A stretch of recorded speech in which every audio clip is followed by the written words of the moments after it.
back everyone. My name is Sascha. Today we are continuing our trip through Guernsey. Today we will be walking in the vicinity of the village of Saint Saviour. We are starting off at the west coast of the island. We have Guernsey Bay. Today we're going up those hills. So that's we'll probably have a nice view from there. And the sea is also pretty wild today. So well, I've already felt a few splashes of water, even this distance from the actual sea. So yeah, it's I don't know if I'll remain dry. So after a while, we'll find this pile of rocks. Now, from up close, they look just like a pile of rock. If you look at it from a little bit of a distance, you can see that it's actually dolmen.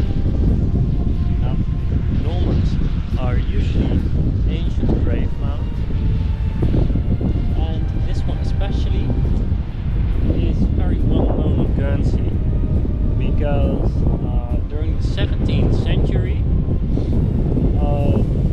there were witch hunts, and it was said that witches and wizards would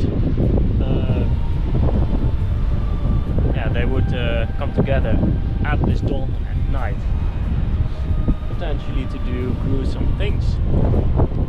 And even in modern times, when ghost stories are told, this dolmen is often part of that story.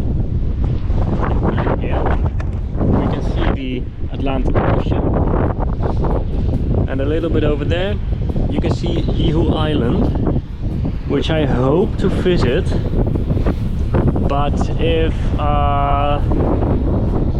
the tides rise again before we get there, we probably aren't able to actually get to the island itself, but we'll cross that bridge when we get there.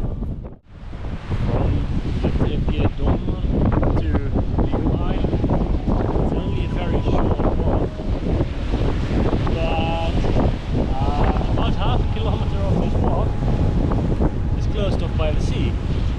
So I guess we're not crossing there because I don't want to swim there. It also takes about 3 more hours for the tides to be low enough to actually cross to the other side. So we're not waiting for that.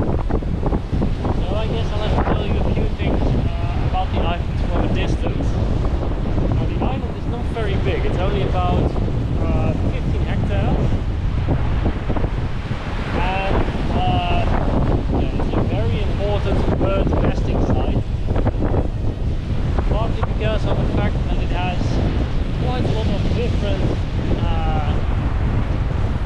ecosystems for such a small island. It has various types of coastline. It has salt marshes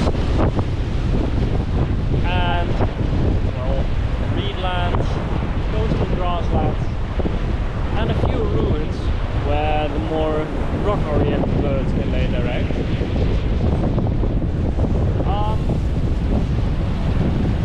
There's not much more to say about it, except that nowhere on the island it gets higher than 23 meters above sea level.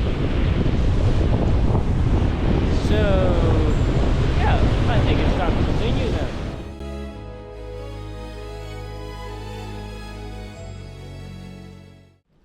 Just a little while further, we reach Saint Saviour's reservoir, which is not a very big reservoir, but it still holds 25% of the island's water reserves.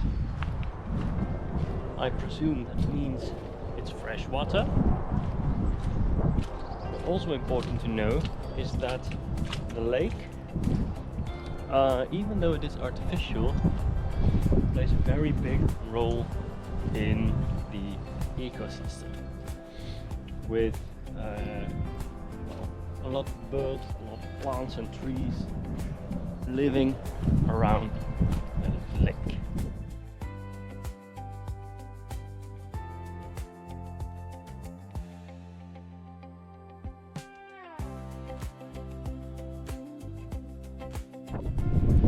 As we near the end of our hike, we find Fort Holland, which, if I'm not mistaken, is built by the Germans during the Second World War. But that doesn't make a lot of sense to me, because as you see, part of the fort is literally a concrete bunker, and the rest of the fort looks entirely different. So